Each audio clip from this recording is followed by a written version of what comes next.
This is going to sound like so much hate, and I swear it's not.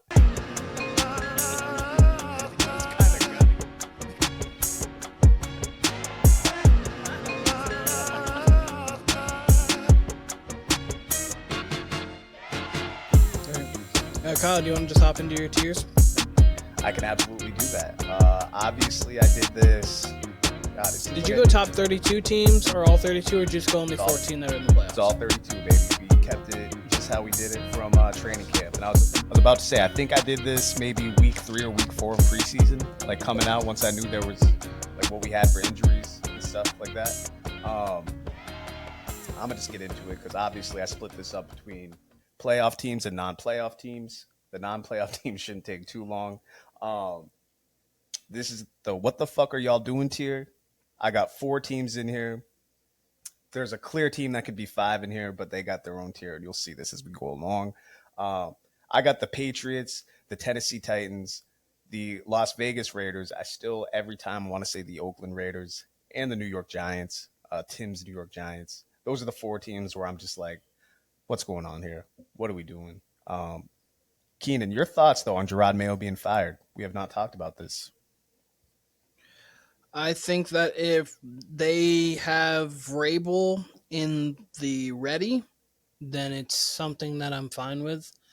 If not, then I'm questioning it a little bit just because, like, we went into the season, my prediction for this team was 4 to 5 wins, and they got 4 wins, so I don't know, like what did we expect out of this roster? Sure. And yes, did he have great press conferences? No. Did he? No, but he's a first-time head coach, and I understand that you're going to have those kind of things, and also changing regimes multiple times for Drake May in multiple years. If it's going to go to a Mike Vrabel and you know he's going to be there for a while, I'm great with that, and that's fine. So as of right now, it's to be determined based on the next moves for the New England Patriots. But sure, if they fire him for a new first-time head coach, I'm going to just ask why, because he did what I expected him to do, be fine, a 4-13 team, and I saw what I needed to see from Drake May to have confidence in him.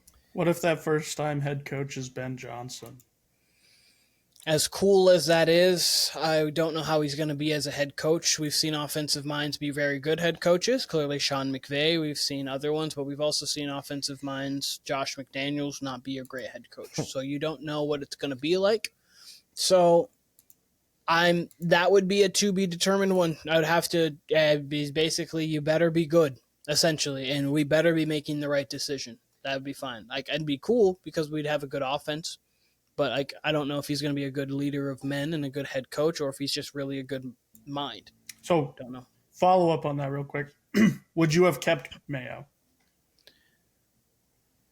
If I have Vrabel in my sights and I know that there is a good to great chance I get him, I'm getting rid of Mayo, because I think Vrabel, you have an outside coaching tree. He went to Ohio State. He actually coached in Tennessee. He showed that he could take a lesser team and make them go to high heights. Obviously, got to an AFC championship game, got the number 1 seed on a team that shouldn't have gotten the number 1 seed when you looked at it on paper before the season.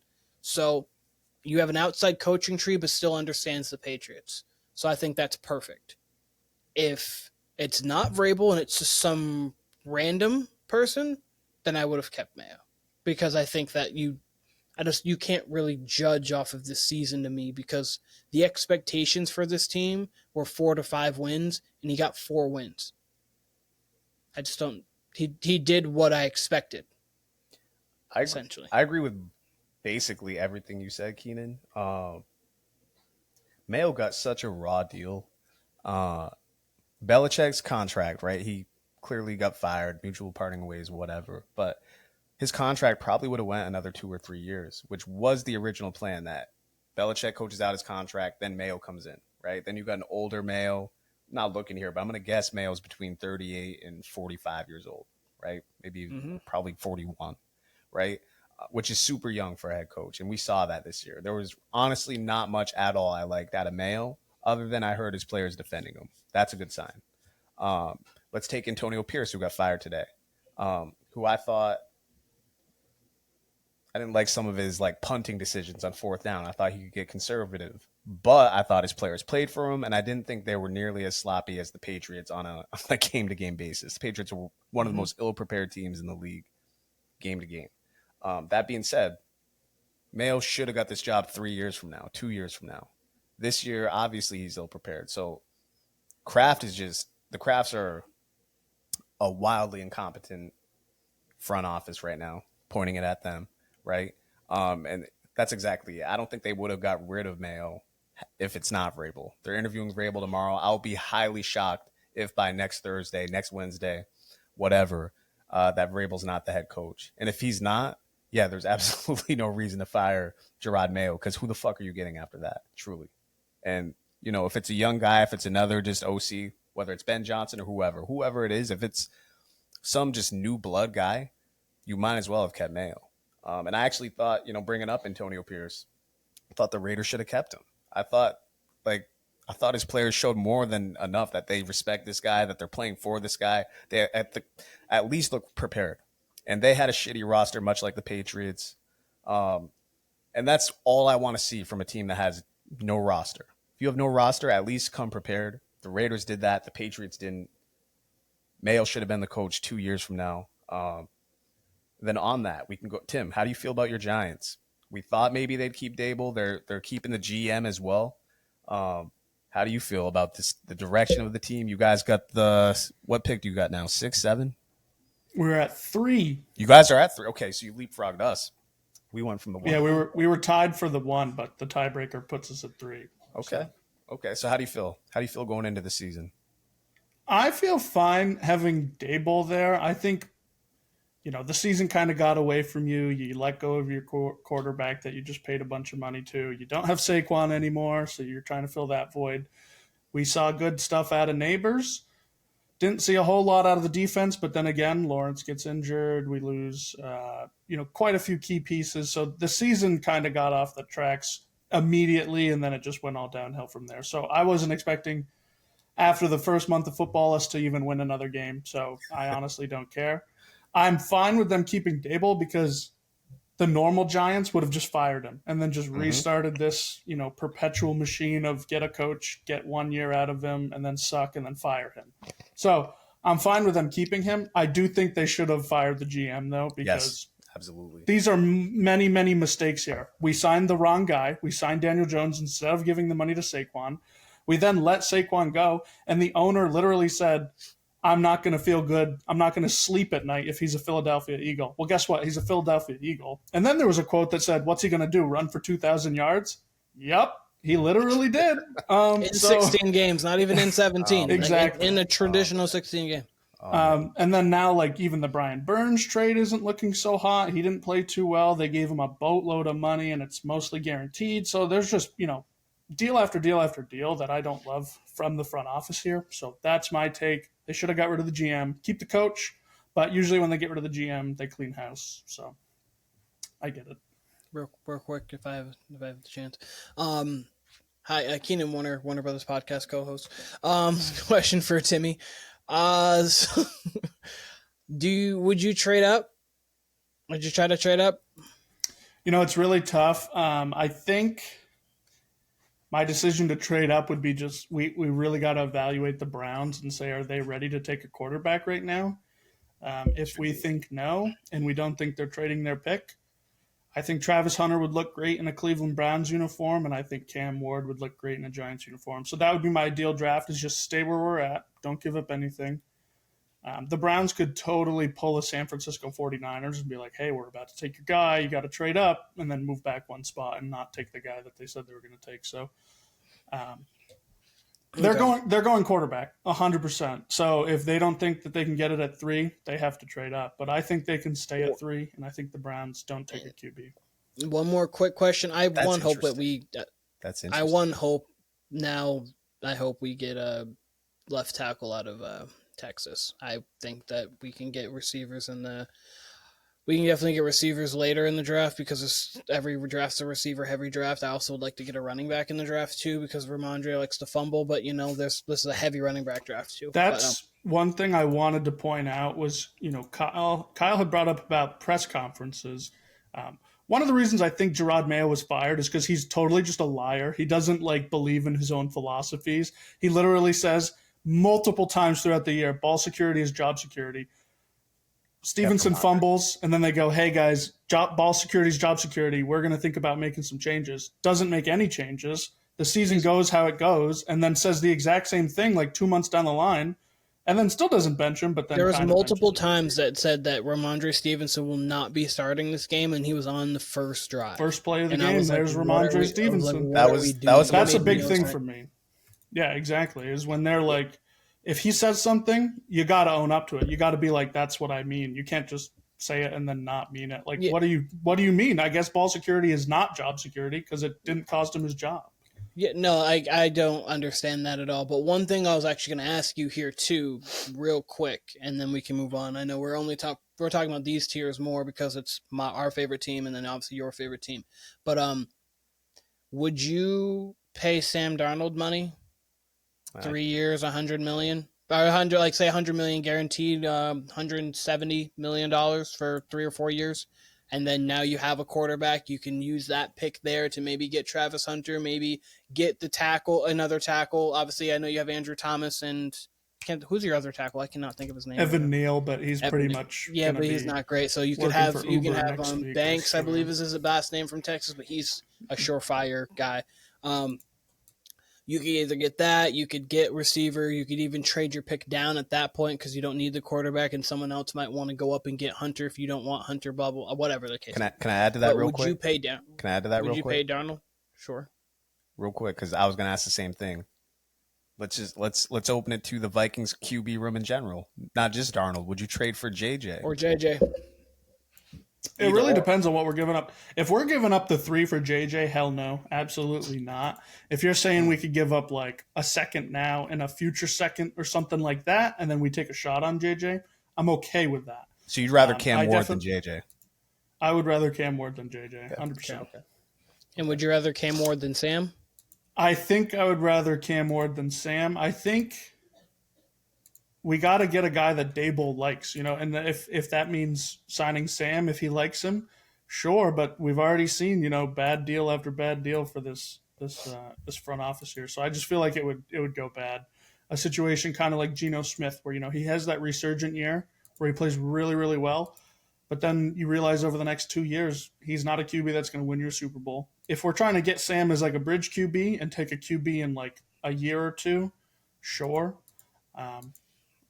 Or even there's even quarterbacks you could take later on in this, but like it's a weird bridge quarterback. But there's later quarterbacks that you could take. Depends like what route. I mean, you obviously got Milroe. You've got a couple other guys, but that's more draft time talk. We can talk. I was just curious about those 2 specific things. Kyle, what is your next tier?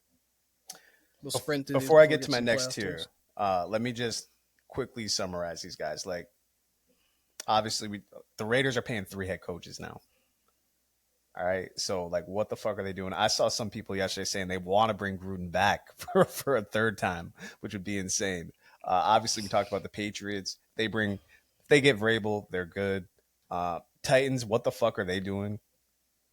Like, what are they doing? Like, I don't actually know what the hell they're gonna look like next year. And then, like, we obviously just talked about the Giants. It's gonna be interesting because Daboll's coaching for his job, and he's likely gonna have a year 1 QB. Or he's going to have a Sam Darnold situation, some sort of bridge quarterback. So that's just a whole weird situation because it's like how many games does Daboll actually have to win next year to stick around? 7? Are we saying bare minimum 7 for him to stick around? If you're giving him a rookie quarterback, I would bare minimum give him 2 years. And I think that's generous. Is it? Well, no, I'm just saying, like, at the bare minimum, I'm giving him 2 years to coach at least a rookie quarterback. I don't know. There's a thing with giving a rookie quarterback 6 different head coaches, and like Bryce Young's had such an unfair deal of getting so many different coordinators coaching, so many different systems, schemes, and like it's so tough. Like now I'm glad he's going to have the same coach and going into the same offseason with the same cadences, the same calls, the same people, the same kind of. It's just really difficult when your management continues to change. So if you're going to if you're going to get a quarterback like that, I would give him, especially because Daboll's proven he can coach, I'd give him 2 years at least. But that's rational thinking. That's rational thinking.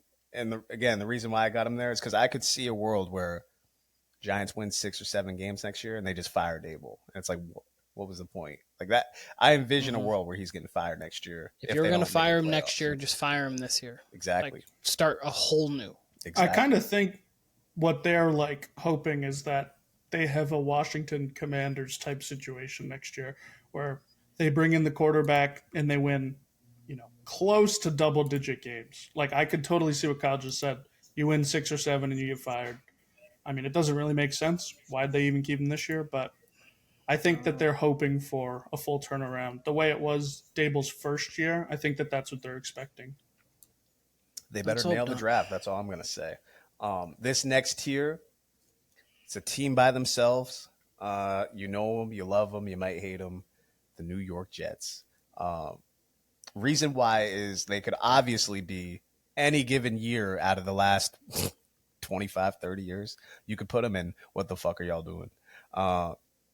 But as bad as their record was at 5-12, I truly do think not only if they kept Saleh, but if they even just got a competent interim coach, I think this team still could have made the playoffs. We're talking about a team with the most drop touchdowns, most drops in the league, 1-6 in one-score games, and 5 blown fourth-quarter leads. You get a competent coach in here, that's a 10-win team last year. That's a 10-win team next year, depending on who your quarterback is, if Rodgers is still any good. I know people would have debate for that, but I thought at age, was he 40 or 41? I think he turned 41 during the season, or close to start of the season. I thought he played okay. Obviously, he didn't take the risks he normally would as a young Aaron Rodgers, but why would you with this team? I mean, Jeff Ulbrich as head coach was just insane. Like he was one of the worst interim coaches I've ever seen. It's well documented how much I hate the Jets, but I can't lie. I think this team, with that defense that got banged up, the offensive line wasn't up to snuff, was obviously better than the last few years, but I'm very interested in their offseason because, I mean, it's either a complete teardown or you're bringing people back. And if you make the right head coaching move, if you make the right GM move and you draft a young quarterback to sit behind Aaron Rodgers, that's asking a lot for this fucking bum-ass Jets franchise to do because they never do anything right at all. But, man, there's a world next year where this is a 10, 11-win team. They're going to have another easy schedule due to their record. So what do you guys say? I agree that they should be on their own tier because they are the New York Jets. Aaron Rodgers, it's going to be interesting to see what happens with him in the offseason. Does he want to retire? Does he not want to retire? Only jersey I can see him now in would be a New York Jets uniform. I just don't think he makes sense on any other team. Every team that has the ability to get a quarterback is going to go get a quarterback, or if not, the teams that already have their quarterback in lock, they're going to try to build around. It makes no sense for him, really. For me, personally, it doesn't make sense for him to go many other places other than where he is. So that's logical. I agree. The Jets are going to Jets. My only retort to that would be someone once traded for Deshaun Watson and gave him a fully guaranteed deal. So I think at the bare minimum. But at least the last thought of that Deshaun Watson, though, was 33 touchdowns, 7 picks, one of the top in yards, and 42 sexual assault cases, too, on top of that. No, I'm just saying, like. But this was all. In the NFL of all sports, they separate, are you good from what you did? We saw Greg Hardy get multiple chances after taking shot. We saw Antonio Brown get chance after chances because he could produce them. But I'm just saying, as a football player, he was very good the last time we saw him prior to his allegation. My two responses to that, though, wasn't Deshaun had already sat a season at this point. Correct? Mm-hmm. He'd already sat. I'm just saying, your last football memory was him being really good. That's why I'm saying people. Oh, yeah. No, I got you. I'm saying, though, you're still 1 year removed from that. So that's already sketchy. And Rodgers, 28-11 at age 41. That's nothing to sneeze at. We just talked about Tom Brady having some 28-11 seasons in his prime. I think that's even a better season than Tom Brady's last season, technically, with the Bucs. I think Tom Brady threw for 25 touchdowns. I don't know. You're right. In a logical world, yeah, there's not many places for Rodgers to go. And he even kind of seemed like he's retiring the way he was talking to Pam Oliver in his post-game interview. Not sure if y'all saw that. But if you're telling me that Deshaun Watson thing happened in general, which it real life did, they're still paying for it. I could absolutely see a team, and who knows who that team is, depending on what happens this postseason. But I could absolutely see a team that's shit. Maybe it's the Browns while we're talking about it, who's close and has talent and is like, fuck it. Go ahead, Tim. Go ahead. I think what's going to hold the Jets back is that Aaron Rodgers isn't going to make his decision on if he's going to retire or not until it's too late. And they're just going to be sitting there with like a draft that could have gone completely different, knowing that their quarterback's not going to be here next year. He did say he's not doing any darkness retreats. He's just going to make the decision. So good for Rodgers taking a step in the right direction and being a normal human being. He did not say how much ayahuasca he will be doing. So I don't know. Maybe we still get Crazy Rodgers, but regardless I see a game of Aaron with Rodgers ayahuasca. I want to see Aaron Rodgers. Regardless of him being there or not. They got to make another league where they're allowed to just be on any substance that they want and just go for it. The Josh Gordon league, you'd go insane. All right, Kyle, Tim. what's your next Tim, just because you said that, I'm glad you said that because I don't think I've ever brought this up on a podcast. I might have just said this to like Andrew or something. I badly want there to be an Olympics where everyone is able to use whatever substance they want, whether that's steroids, whether that's hard illegal drugs, whatever it is. I want them to be at their, I don't know if you'd say Most fullest potential or worst potential. I don't know. It could go either way, but I want an Olympics where like we got crackheads sprinting, where we got dudes on steroids doing shot put, which probably already happens, but you get what I mean. Like fully juiced guys, legal. We need Olympics like this somewhere. And if anyone could start this league and you're listening to this podcast, please start it up because we need a juiced, drugged Olympics for sure. Anything else for the Jets, fellas? No. There is, or I just want to say this, GM, we don't know. They're interviewing Rex Ryan, which is my favorite subplot about all this. He's probably not going to get the job, but if they brought Rex back, that would win the internet. I mean, that would be Christmas for me if they brought Rex Ryan back. That would just be amazing content. I would even love them to bring him back as a DC. I think that would actually be like kind of a smart move, honestly. Good move. Yeah. All right, this next tier, prove to us that you are serious. And the Jets, honestly, could be in this category again every year. That's exactly why they're between what the fuck are y'all doing and prove to us you're serious. I got 5 teams in this category. It is the Arizona Cardinals, the New Orleans Saints, the Cleveland Browns, the Indianapolis Colts, and the Chicago Bears. Before I let you guys reply, quickly on each team, the Cardinals started off well. They obviously have talent. What the hell? Like, what are they going to do with Kyler Murray? Like, what? That's my main question going into this offseason. What does a Kyler Murray future look like? Do you have 2 or 3 years with the Cardinals? I can't imagine that he plays 3 more years with the Cardinals if it's going like this. You know what I mean? So, that's what I mean. That could be an Aaron Rodgers team if they decided, hey, fuck it. Let's trade Kyler. I don't know, right? Saints. Mm-hmm. Saints, obviously, I mean, this is why they were such a weird team for me to evaluate before the season. They obviously had Dennis Allen, but they also, as we saw this year, when everyone was healthy, pretty competitive team. More than a competent offense when everyone was healthy.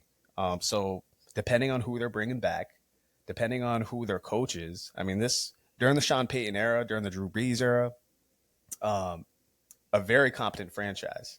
Even the years they were missing the playoffs, this was a franchise you could at least count on to bring in talent to try to win. So I'm very interested to see what their next move is post Dennis Allen era, post Rizzi era. Cleveland Browns, I mean, come on, what more do we need to say? Obviously, we get the report yesterday. Deshaun had a setback with his Achilles, so he's obviously not going to be the QB this year. So who is? I even saw people on Reddit who said exactly what Justin threw out that one day. Talk about Kirk Cousins on the Browns. So who knows? Joey, my fault. So it could be literally anybody as the Browns QB next year. We'll never know. Colts, it's the Anthony Richardson thing. He's not a serious QB. Doesn't seem to be. But they seem to be in every damn game. Whether it's Flacco, whether it's A-Rich, They seem to be a competitive team. The defense seemed to get better throughout the year. And I don't know. I'm very interested in their offseason for that reason as well. And the Chicago Bears, it's simply get a good head coach. Obviously a better GM, but get a good head coach, and this team should be in the playoffs next year. And I feel that honestly about each team in this category. There's a world where they're in the playoffs next year with the right hiring, with the right roster moves. So, yeah. What say y'all? Agree with everything in this tier other than I would move the Saints to what are you doing? It's fair. That's it. It's I fair. second that. That's exactly what I was going to say. The Saints just seem so weird to me. They're also like extremely mismanaged from the front office that they're like And completely. poor. Yeah, exactly. They're like negative cap. So to me, they have to be in the WTF are you doing just because like, what are you doing offensively or all of it? Money, they got none. I just don't know what they're doing. So like I would have them there, but the rest of the tier proved to me, Kyler literally proved to me that you care about this more than they're than Call of Duty. Anthony Richardson proved to me that you're not Madden. Bears proved to me that you can actually be a functioning quarterback society. And like, heck, I mean, Caleb Williams had a top 5 Bears season of all time at quarterback, and we thought it was okay. And then the Browns proved to me that you are not Cleveland. So I agree with this entire name, the entire tier. The only thing I would move with the Saints to what are you doing? Because I don't know what the Saints are doing. So my only reason why I didn't have the Saints in that tier, because they were kind of the same for me. They were the one that was either or. Was because when they had their guys, and I guess I've already said this, but when they had their guys, they looked like a good team. And that was even with Dennis Allen. And this is a franchise who's still got the same owner. I don't know if they still have the same GM from the Payton era. And really, Payton was doing a lot of the moves during that time.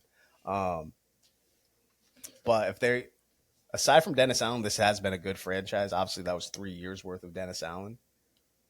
You can't tell me. I mean, even with Rizzi with a depleted roster, this team looked okay. I mean, they almost took Tampa to, the depths of hell on Sunday. So I don't know. You're right. Their cap situation is hell. But with their talent, I honestly could see a world where they're at least fighting for a wild card spot next year, so long as they're healthy. So that's where they're just weird to me. I gave them a little bit of a bump because of their talent. But in general, yeah, they are the weirdest franchise with their cap mixed with their veteran talent that is more than capable. So they almost deserve their own tier, honestly. Fair enough. But yeah, other than that, I agree with you 100%. I like this tier regardless, other than I would switch the Saints, but like it just doesn't offend me that you have the Saints there. This tier, it could all be so simple. I've got 4 teams. I've got the Bengals. I've got the Niners. I've got the Seahawks.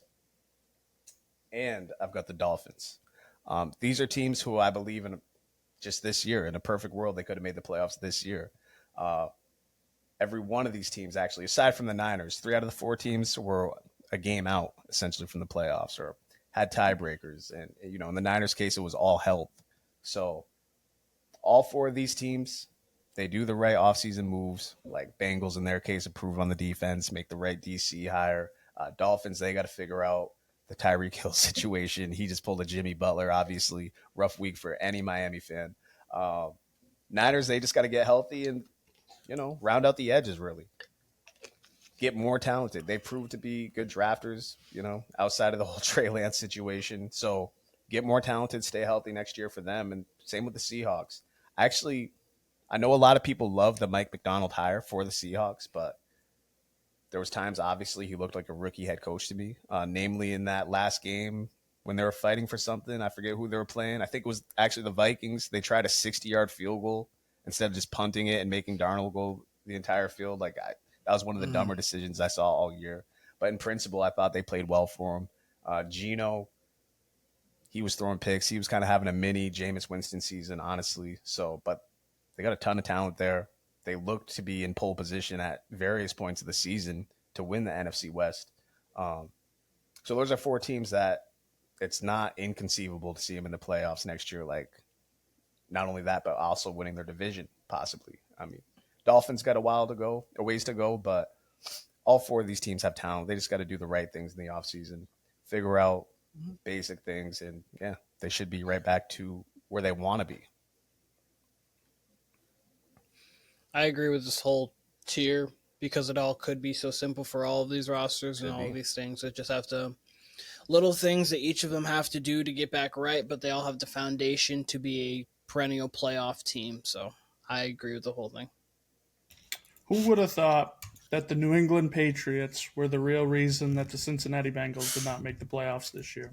Who would have Crazy. Couldn't They do win it. Who would that. have thought? They win that game, and they're in the playoffs right now playing the Buffalo Bills. But whatever. Whatever. Yeah. I mean, You can go on to the next tier. That was perfectly fine tier. for sure. All right, this next tier, it's another single team by themselves. It's actually a team that I feel somehow better about than I did in the preseason, and I was not expecting this. Yep. Timeout. I know exactly. I think I know what team you're talking You do about. I know what already team have I'm it talking written about. down. Hold on, I need to take a drink of water real quick. We won't talk about what I like where they disgusting are right now, things too. happened. All right, there we go. It's the Dallas Cowboys. They're weird because they're probably bringing Mike McCarthy back. He was supposed to interview for the Chicago Bears. They blocked it. They had a terrible home record. I think they were 2-7 at home. And I still feel good about this team outside of one thing, and that's I don't like the contract for Dak Prescott. Dak Prescott, in theory, is a good quarterback, obviously. We've had our debates on here about Dak Prescott. I do not think he's worth $60 million or whatever the hell his contract is. But No. I like him on other teams. I like him in theory, but with this team, with the Cowboys' expectations, with Jerry Jones' expectations, who's delusional, I don't love Dak Prescott on this team. That being said, when they were healthy, that defense looked great towards the end of the year. This team has, I would say, as of the last decade, drafted pretty well. So if they nail this draft, surround Prescott with even more talent, round up the edges on defense. Mike Zimmer, I thought, did a great job. Again, second half of the year once they got healthy as DC. And honestly, I thought McCarthy did pretty well down the stretch without Prescott, with Cooper Rush. So I kind of like where this team's headed going into the playoffs, going into the offseason, even though they had probably bigger expectations depending on where you were on the team. Dowdle actually ended up being a revelation for them too. So I weirdly feel good about the Cowboys, and I was not expecting to say that at all.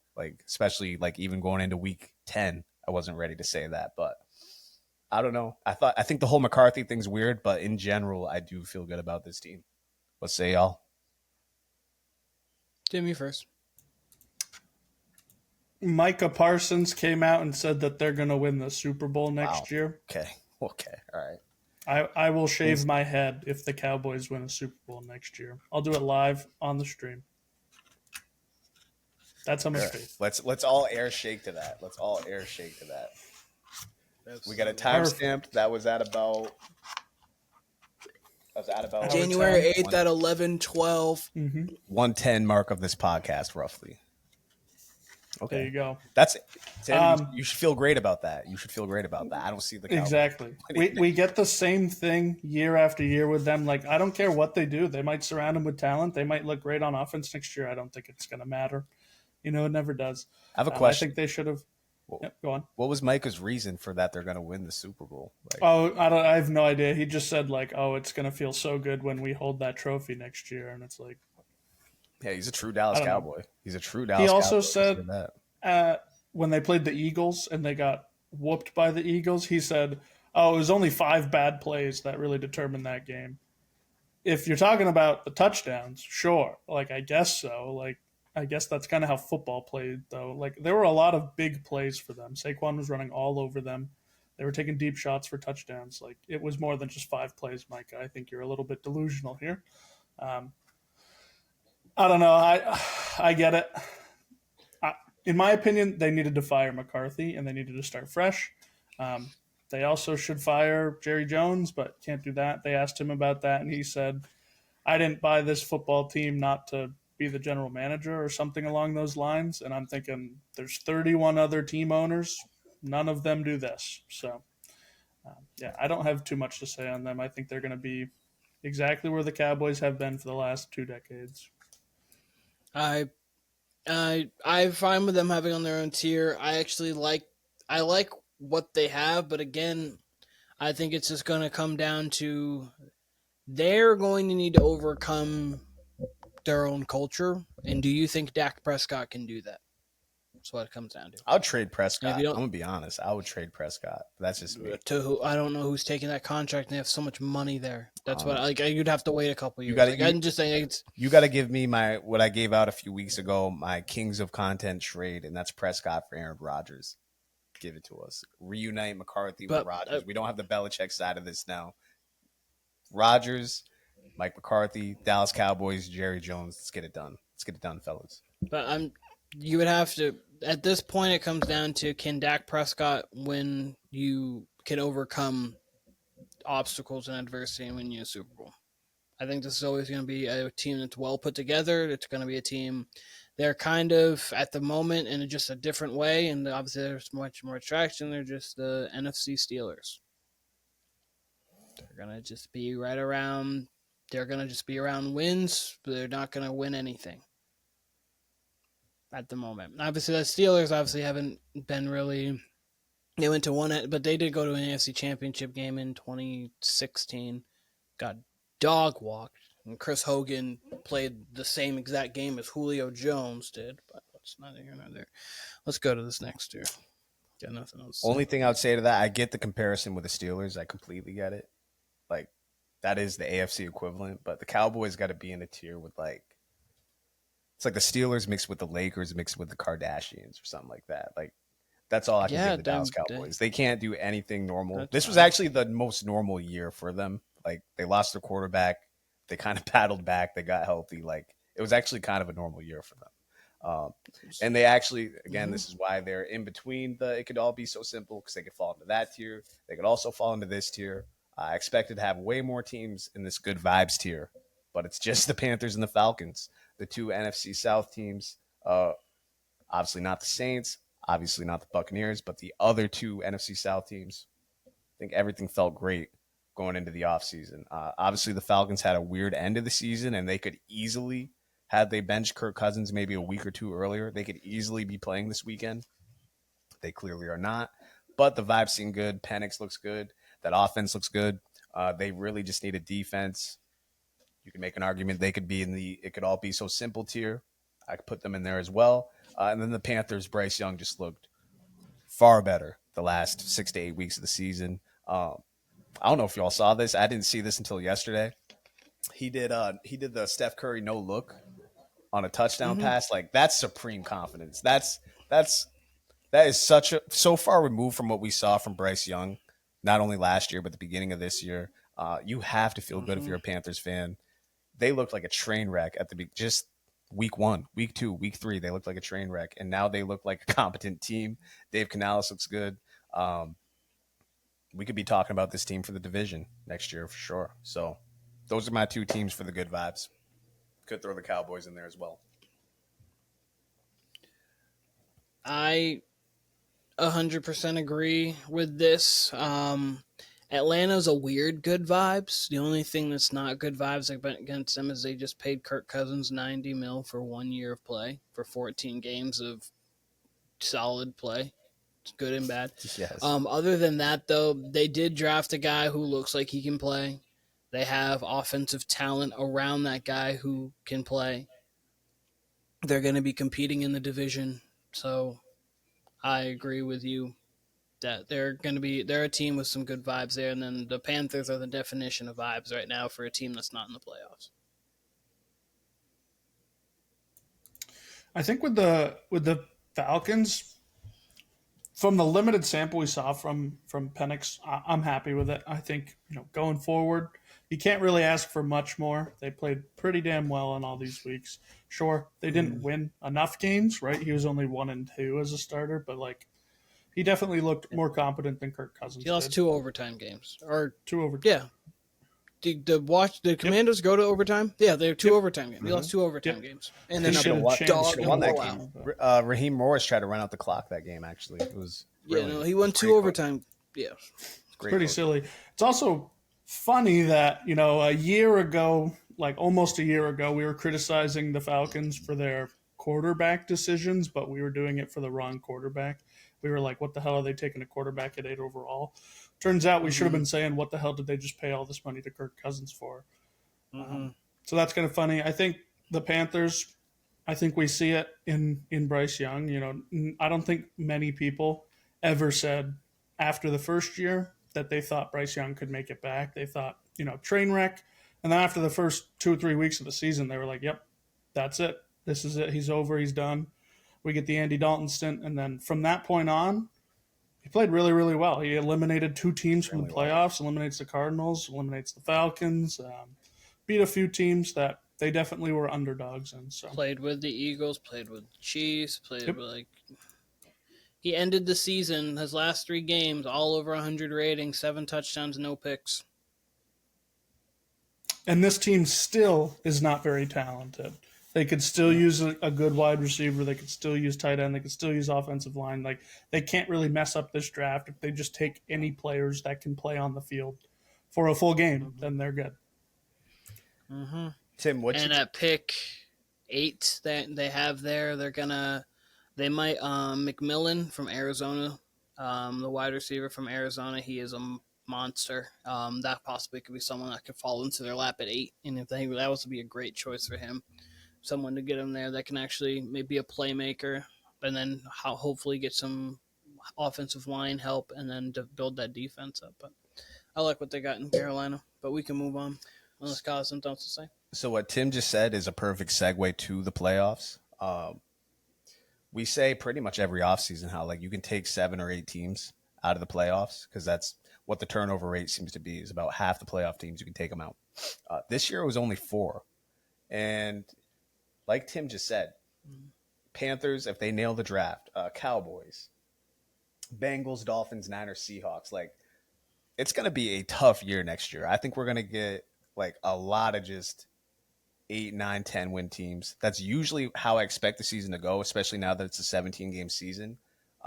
This year it just seemed, and it proved gambling-wise, like it was year of the favorites. Like we had a lot more distance this year than we have really since the season extended to 17 games. So I thought it was very much an interesting regular season. It was one to remember, but I don't know, it was an interesting year. It seemed like there was a lot less. Seems like the craziness saved itself for weeks 16, 17, and 18, which you usually see anyway because you got teams who have given up and whatever.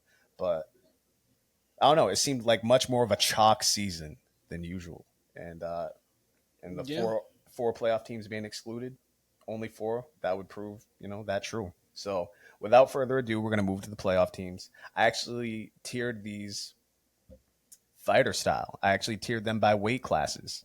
So without further ado, we'll start with the lightweights, and I got the Texans and the Broncos.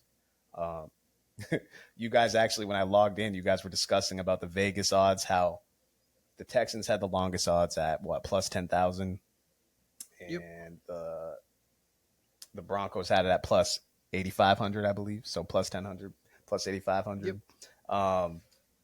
Which is weird because the Broncos have a tougher road to the Super Bowl if they were to win the Super Bowl. Texans, I just think, are garbage. And that's really it. That's why I got them here. Texans, I don't think are a good team. I don't think they're a serious team. I think if the Colts at all could have got their shit together, they could have won the division. If the Jacksonville Jaguars, who I actually just realized I forgot to actually tier them. I left them out. I've been trying to. No, you have been. I've been trying to figure out. I counted 17 teams. Yes. And I was like, what team have we missed? I just realized that. You were. And if you want me to freestyle, let's do this together. Would you rather have them, and what the fuck are y'all doing? That seems a little disrespectful because of their talent. Prove to us that you're serious. Yeah, I think that's fair. That's fair. I think Brandon Petty would agree. But to go back, because prove to us that you're serious with a coach. Prove to us that you're serious. Like Trevor Lawrence proves to us that you're a serious quarterback in this league, and that you're supposed to be what you're going to be. We don't need to hash them out. We know what the Jags are. Go on. Bill Lawrence. Texans. If the Colts or Jags were serious teams at all, they could have easily won that division. And I think we even talked about that preseason. How the Texans, I thought the Texans would fall back a little bit, but they just looked ugly. And we've talked about this week after week. That's why they're in the lightweights for me. Broncos, I think, are a good team. Go ahead, Tim. My fault. Go ahead. You did not put the Colts in a tier as well. I did. Unless, yeah, you did. No, it was Prove to us that you're serious. I if left you- him out. My They're in bad. there. Keep We going. just didn't No, you're really. good. The only thing we You're really talked about them was Anthony Richardson, because that's really, I mean, they're good aside from the quarterback position. I actually kind of think real quick on the Colts. I actually think if you did it bullpen style, start Anthony Richardson. If he's trash, just you got Joe Flacco in relief. I think that's how they should go about it. Never try. If he's hot, then keep Anthony Richardson in. If he's not, Flacco time. Real quick, Broncos. Reason why they're lightweights, think they're a deserving playoff team. I think they're a smart playoff team. Apparently, there's people who actually think they can beat the Bills this weekend. The only way I can see that happening is if they're up 17-0. Anything below 17-0, I think the Bills would come back and win. But apparently, there's really people out there I think who they'd come back at 17-0. If I'm going to be quite Oh, for honest sure, with you. for sure. But I'm saying that's the limit where it actually, for sure. Let's be real. And so, but the reason I say that, Keenan, is because the respect I will give the Broncos is they're a team that if they're up, they're a team you're kind of like afraid won't turn the ball over, and that's kind of the thing with Bo Nix. If he's ahead, he's not going to turn it over. If he's behind, he can't bring you back. This team very lightly. Very, very, let me emphasize, very, very, very lightly reminds me of the 0-1 Pats as far as just sound defensive team, sound at running the ball, and Nix is smart with the football, like Tom Brady was. That's it. That's the only comparison. I don't think they're actually going to make a Super Bowl run here, but I do think they are a smart team. That being said, I don't think they can beat a talented team like the Bills. So those are my lightweights, Texans, Broncos. I don't anticipate any arguments here. Shall I move on, or do you guys have any comments on the Texans or Broncos?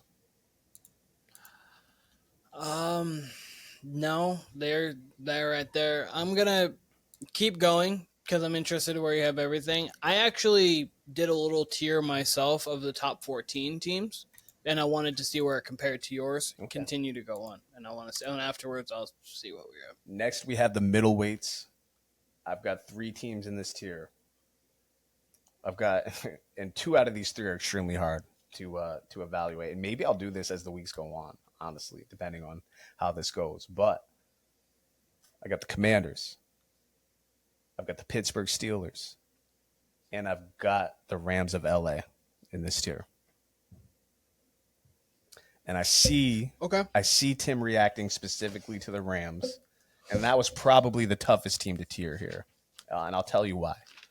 And I said it actually in regards to Stafford, really. I kind of alluded to it earlier. All the talent in the world on offense and defense, right? You got the coach. They've been to a Super Bowl. They've won a Super Bowl.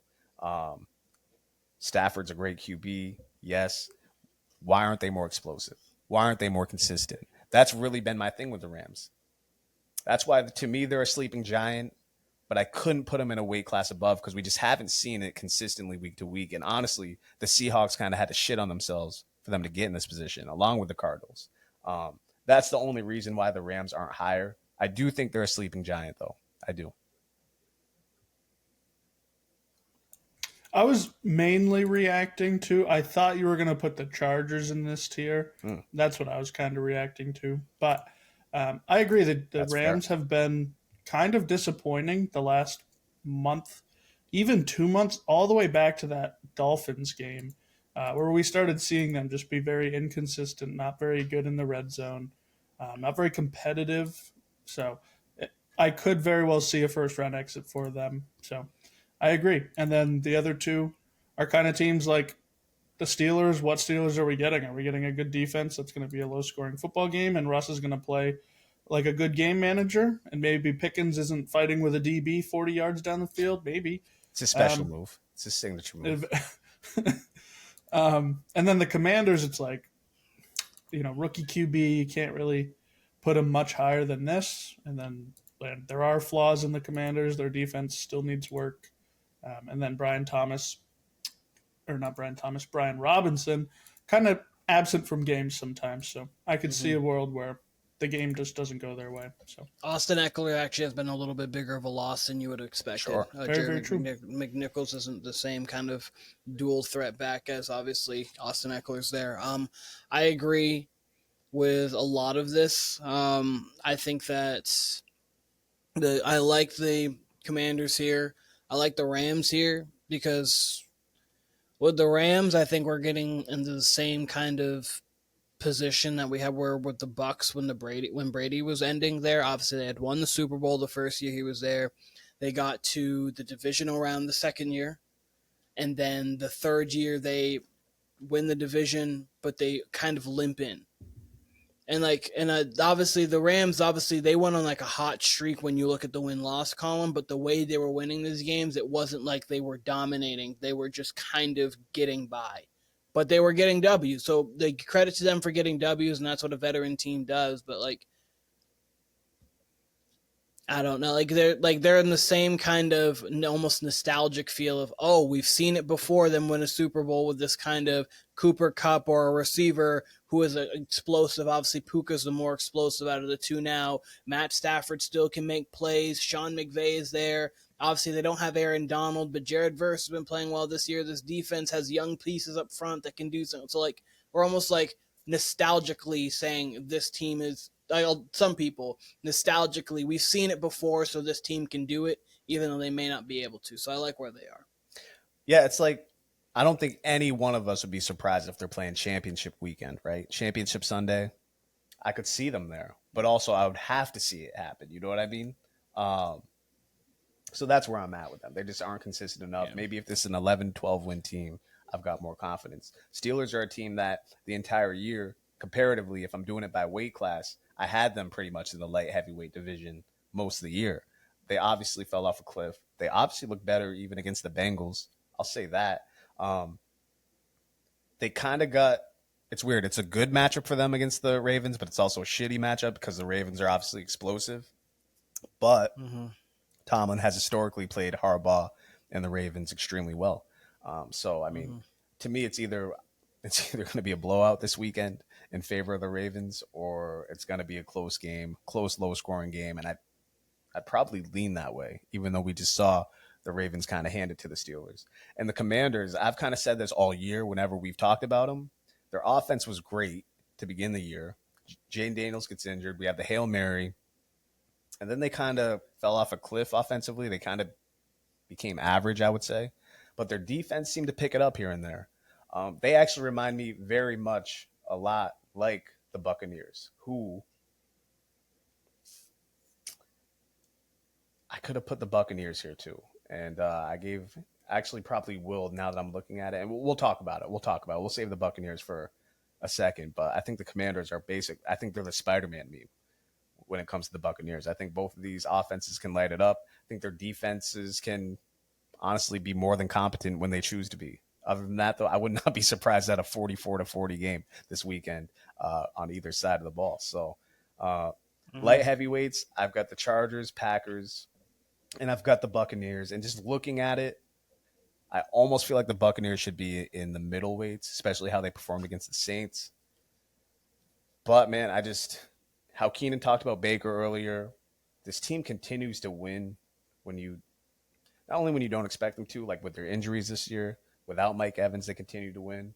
But they win convincingly. Their comebacks, they hit you hard, right? Like the Bucs just seem like a legit team. So top to bottom, it seems a little high that I have in the light heavyweights. And again, I'm considering moving them down closer to the Steelers and the Commanders and the Rams. They seem more in that tier the more I'm looking at it now.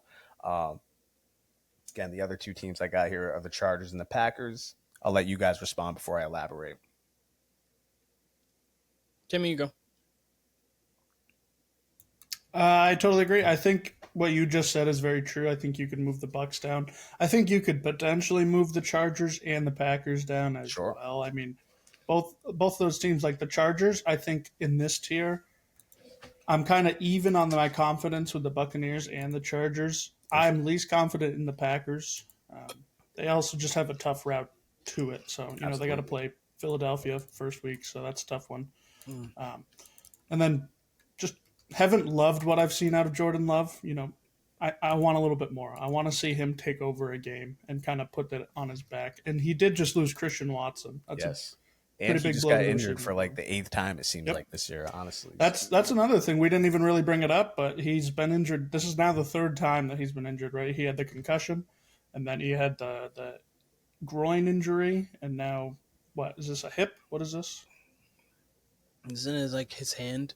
Oh, I have Isn't it no like a idea. hand out? I think it was his hand injury. I think it was his throwing hand. Could be a really big deal. Yeah, no, I'm fine with this tier. There's a couple things that I would order possibly a little different and move up, move down, but I'm gonna get a little bit more into that when I get kind of comparison thing. But I like where you have a lot of these teams, and I think that there are a lot of teams around each other. So I like where you have it Yeah, for the most part. There may be a couple things that I switch.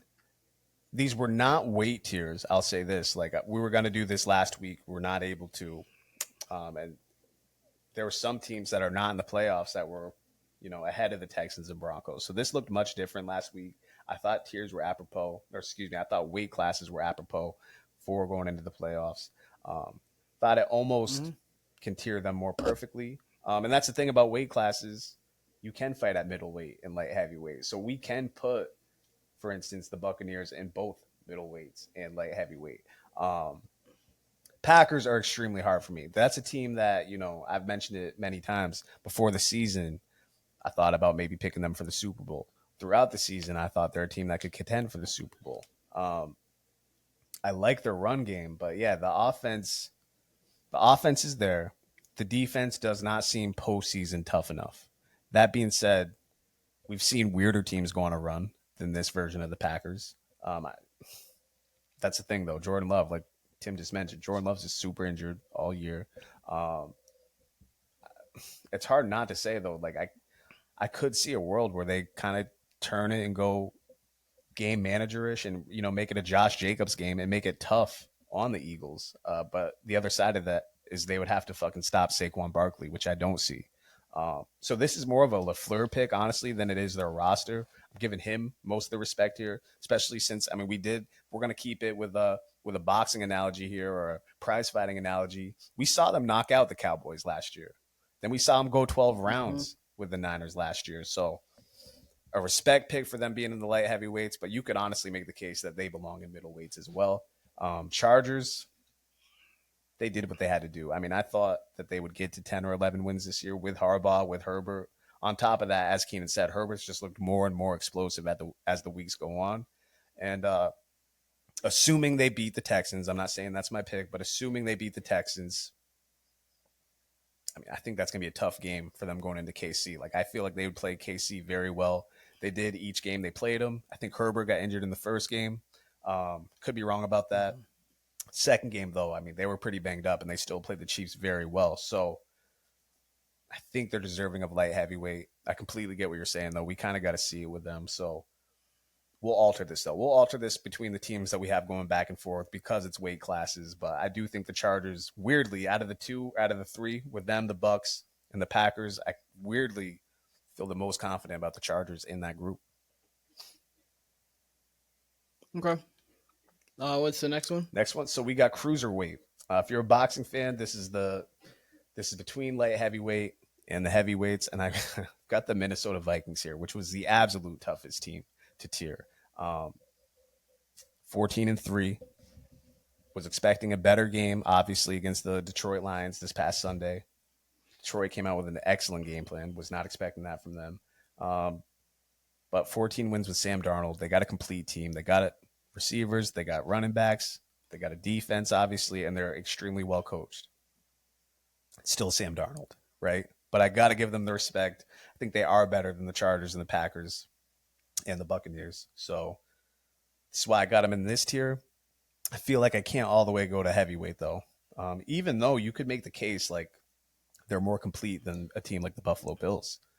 So how do you feel? Do you think I should move them up to heavyweight? Do you think I should keep them at cruiserweight? Do you think I should move them down to light heavyweight?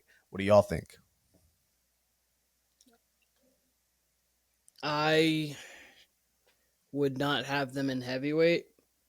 I would not have them in heavyweight. I think that there would be more of an argument to move them to light heavyweight than to move them to heavyweight, in my personal opinion.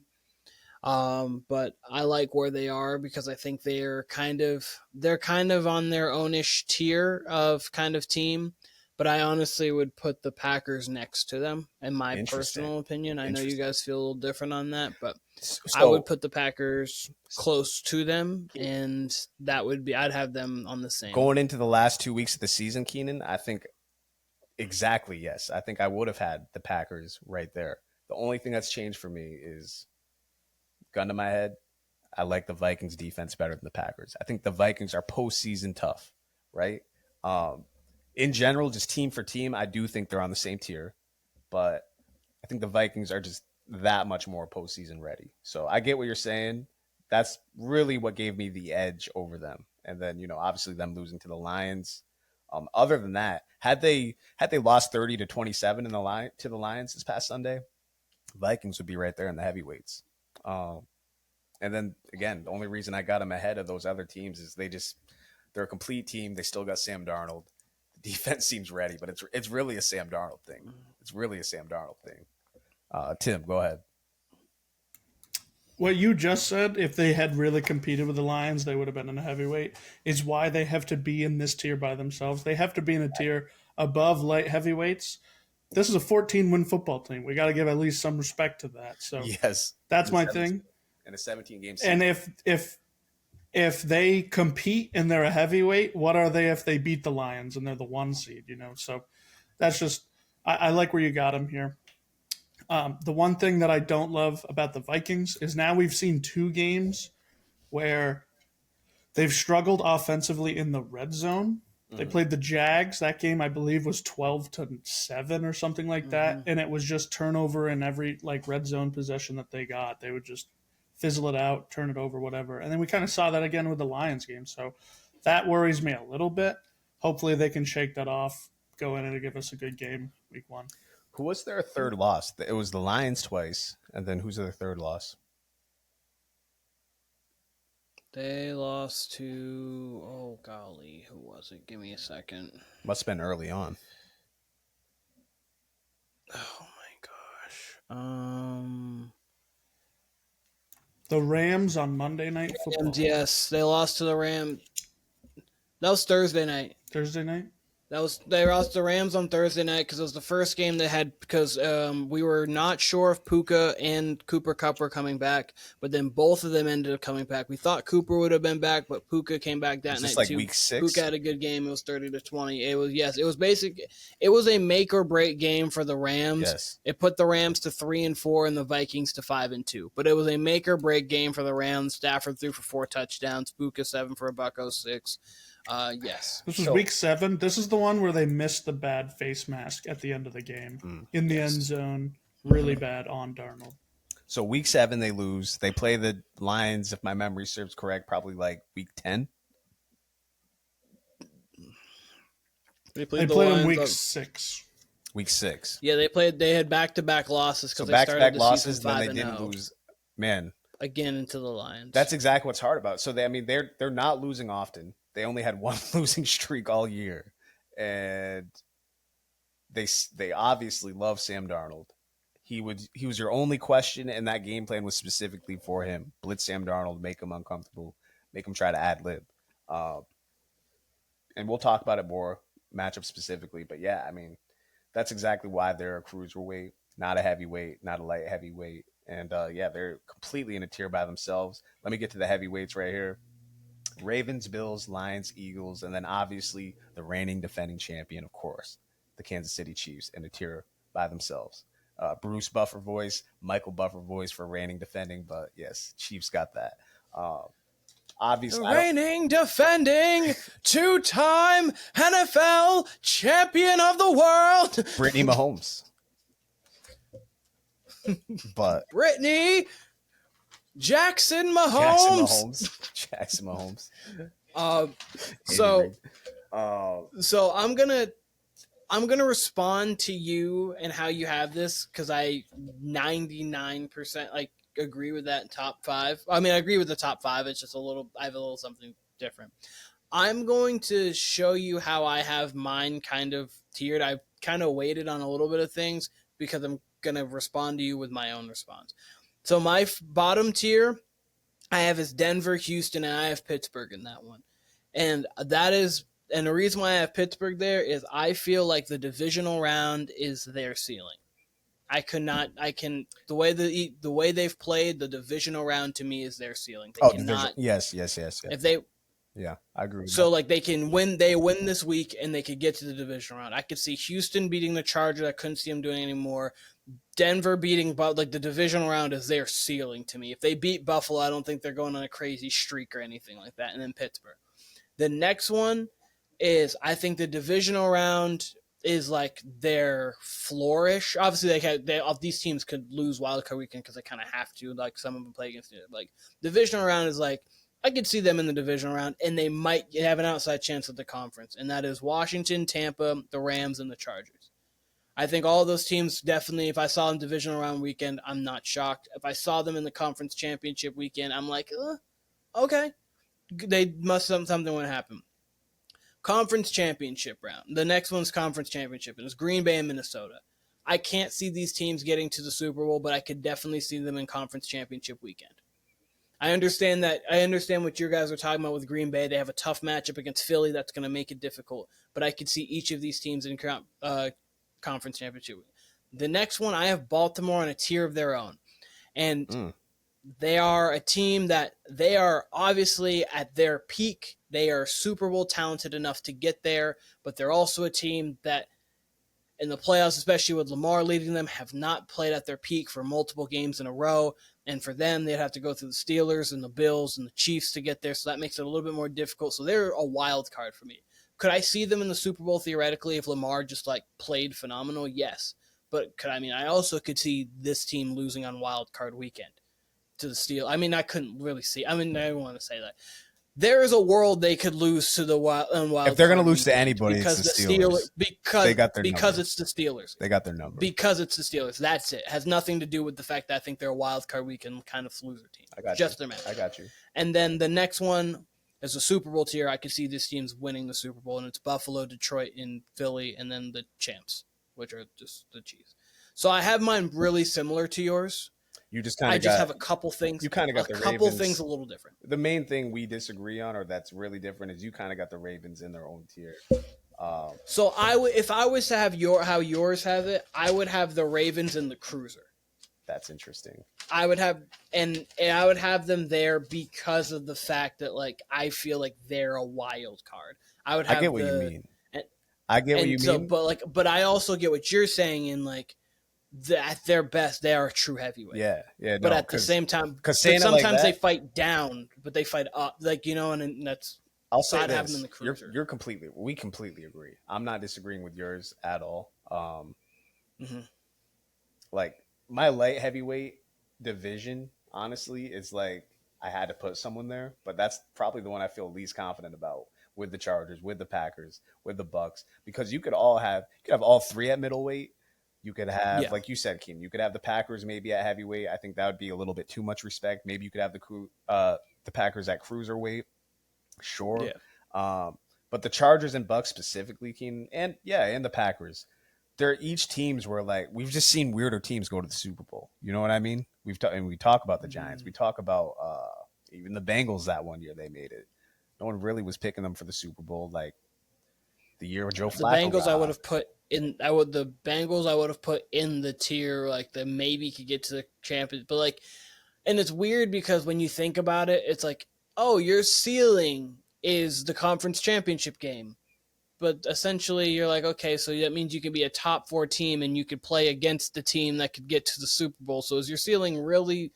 But at the same time, we've seen team like the Jacksonville Jaguars with Blaine Gabbert. We've seen like a lot of teams we've seen get to the conference championship game, but a lot of teams lose. You know what I mean? That was Blake Bortles, by the way. Oh, sorry. Oh, I did say Blaine Gabbert. It was Blake Bortles. It was the same. I said Blaine Gabbert. It was Blake Bortles.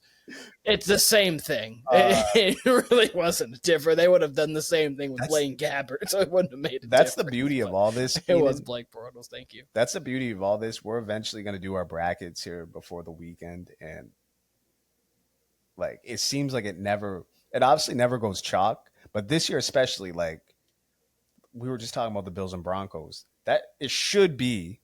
Bills just never lose at home in December and January, like in the winter months especially.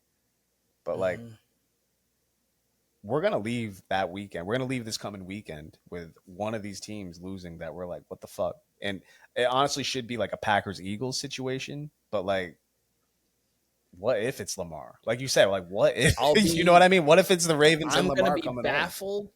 I will be baffled if I look at the AFC bracket and I don't see the Chiefs, the Ravens, and the Bills in divisional weekend. I'm going to be baffled. Obviously, the Chiefs are there. The Bills and the Ravens have to do their job. The Texans or the Chargers, whatever. Like, I could see both of those teams winning. I could see both of those teams losing. Then the NFC, you can't give me one definitive team that I think, yep, they're winning this weekend. Real quick, before we all just get into whatever conversation we're going to get into, this NFC bracket is as deep as I've ever seen it. I wish we would have got Philly versus Commanders, and I really wish we would have got, I think it would have been Packers versus Rams if it flipped the other way around, or maybe Packers versus Bucks it would have been. That would have been an amazing shootout. That would have been incredible. Commanders, Eagles, because of it being a divisional game, it just would have been a good game. Or maybe the Eagles blow the Commanders out. But those, if we flip those, I think this would have been a perfect first round. Either way, though, I think it's incredibly deep. I didn't really talk about the heavyweights. Let me real quick talk about these 5 teams and, of course, the reigning defending before we move on. Bills, I honestly think, are the weakest team out of all of them. And that's just because of what we've seen out of their defense. I think, obviously, like we've been talking about, they should win this weekend. But I probably have the least faith in them at this moment. That being said, would I be surprised if they're playing on Super Sunday? Absolutely not. Eagles, they're obviously coming off the Jalen Hurts injury. They've got a great team. They're well coached. Saquon had a legendary season. I mean, what more is there to say? They've been here before. They're back where they should be. They're the 2 seed. They should beat the Packers, and that's kind of the craziest thing about this. This is one of the matchups that we're going to have that's a rematch of week 1, so we really have nothing to base it on. Like, that might as well have been last season, honestly. So, and I would feel much more excited about that game if Jordan Love wasn't coming off whatever injury he suffered last week, that hand injury. So, Eagles, you got to be confident in. Ravens, Keenan, when you said cruiserweight, having the Ravens in cruiserweight, putting it like that, I understand. I completely agree with where you're coming from, having them as like your wild card team, like just being the Lamar bust, basically. But, and I've said this really since last offseason, Derrick Henry, that addition, it almost negates, like, I feel like Lamar would have to play like Nathan Peterman bad. You know what I mean? Just just having Derrick Henry there. Hopefully, there's been a couple games this season where they not like to run him, and he runs like 11 times. As long as the play calling is there, then I agree. I get what you're saying. They got him. I'm just saying. We've seen it. I just don't want that to happen again. And we saw it last year, and that's why they lost. Another reason why they lost. For sure. So, and they beat themselves. They beat themselves in last year's AFC Championship game with the penalties, with fumbling on the goal line. This case for Derrick Henry. What are you signing him for if not for these games? He's for January football. That's why I'm really not worried about the Ravens. I'll tell you this, top to bottom, I think the Ravens, and I've said this throughout, but especially healthy, they're healthier than the Lions right now. I think right now, top to bottom, not a healthy Lions team. I think the Ravens are the best team in the league. So there's that. That's why I have the Ravens there. That being said, maybe I think that about the Ravens. The Lions are the best team in the league right now. I know the Chiefs are reigning defending. The Lions continue to impress me. I'm going to give them a compliment. This might be the biggest compliment I've ever gave a team that's never won a championship. I can't think of a team across sports, Keenan. And maybe in the NBA, I'll be saying this about the Oklahoma City Thunder. By the way, who won Thunder Cavs? Can you update Cavs me? won. No shit. I could maybe. Cavs, Donovan Mitchell made a 3 to put him up 5. Darius Garland had a layup to put him up 7 with like a minute left. It was actually a really good game, back and forth, the whole thing. So maybe the Thunder, I could say this about later on in the year. But across any sport, Keenan, this year's Detroit Lions, I've never seen a team that's never won a championship that actually carries themselves like a championship team. I've never seen that across the NBA. Properly carries himself like a championship team. Because I only say that because it reminds me a couple of years back, the Grizzlies made themselves act like they were something special when they lost to the Warriors. Like they were just the way they were speaking annoyed me. I don't know. Like this, the Grizzlies talked in a way where you would talk as if you won multiple championships, but then they were. But they didn't back it up. It was a weird time. This Lions team is a two-loss team. No, that's what my point. Yes, you're right. No, the Lions, each time where I'm expecting them to be like, it's fine for them to lose here. It's fine if they lost this game and then put all their eggs in the basket for week 18 or whatever. Even that Niners game, they could have very well just mailed that game in. They go out and win. And the Niners were looking to win that game. The Lions just week after week after week after week after week impressed me. I honestly, I've never seen a team that hasn't won a championship completely carry themselves like a championship team, whether it's adversity, whether it's injuries, no matter what, they just seem to not only win impressively, win with big numbers. I was not expecting them to win with their defense this past week against the Vikings. They're the best team in the league for me. Dream Super Bowl, who knows if it happens, would be Lions-Ravens. I've mentioned that a couple times. I think that would deliver great offensive prowess. But we'll see. I mean, it really does seem like it's Lions or bust in the NFC, even though I just said this is the deepest or one of the deepest. I'm sure if we went back, we could find crazy deep brackets on the NFC side or AFC side. But in recent memory, this is the deepest NFC bracket. And I still would be surprised if the Lions didn't end up in the Super Bowl. So that's major props to them. I think they're the betting favorite right now, which, again, seems weird to say about the Detroit Lions. And just major props to them. Major props to them. And this bye week is going to help them out in ways that, I mean, what do you think this looks like if they end up the 5 seed? How confident that they get to Championship Sunday, let alone Super Bowl Sunday, if they're the 5th seed? Championship Sunday, pretty confident. Super Bowl Sunday, not as confident. But Championship Sunday, because they would be playing the Rams, I would have them favored against the Rams. And whether it was they would be seeing the Vikings or maybe the Eagles. So it would depend on what that matchup was, because obviously the Commanders could beat the Bucks, or like that one depends on the matchup too. But I could see them, if for some reason they didn't have to play the Eagles, I could still see them getting to the. But this now they get the chance to rest. But I'm confident they could get to championship weekend. But I'm confident they can get to the Super Bowl. Will I have them there? We'll wait and see. We'll wait and see when we do our stuff. But we will wait and see. Timmy, do you have anything? I think when you said dream Super Bowl Ravens Lions, I think my dream Super Bowl is Bills Lions, because then that way we get a new Super Bowl champion. At least we see a team that's never won one take it home. So battle of the cursed franchises too, Bills and Lions. Yeah, very, very true. Yeah. I mean, look, Lions down 9 defensive starters. This bye week should help them out. Like they had every reason to go the kitchen sink route with that Vikings game. So seems like they still have been saying they might get Aiden Hutchinson back for championship weekend. Seems like they could get David Montgomery back for even a divisional round, which seems insane to me. Very insane, honestly. That's what Campbell said. He said he expects him back. That's crazy. But honestly, as long as they can get like some secondary help on top of Montgomery, like Montgomery's just additive at this point because Gibbs is more than holding it down. So I don't know. I can't wait for this weekend. We will talk more in depth game to game. Listen, this was the Warner Brothas Podcast. We are out of time for today. Check out part 1 where Keenan's doing the QB tiers. This is part 2 with the team tiers. You got all the teams. You got the offseason teams. You got the playoff teams. We will be back to discuss the playoffs, to give out our 2024 NFL awards, and then give out our 2025 postseason predictions. Cannot wait. And we will also, of course, it's a Warner Brothas Podcast staple, we will give out bold predictions for the postseason. This was Kyle. This was Keenan. This was Tim.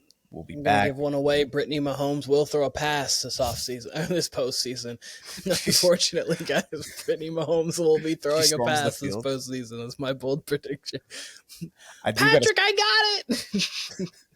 I do got to say, Haven't heard a lick out of Jackson Mahomes this year, and it's been great. It's been great not seeing him doing whatever Jackson Mahomes does. So clearly someone put the kibosh on him. Someone put the clamps on Jackson Mahomes. Mahomes camp was like, "Hey, Jackie, come sit. Jackie Moon, come on, sit over here." Like a puppy. Sit over here, like Jackie. a puppy. Just sit over here, get in the crate, and just be quiet. What? Jackie, come on, come back inside. This was the Warner Brothas Podcast. We will be back. Everyone be safe and enjoy these games. We will be back.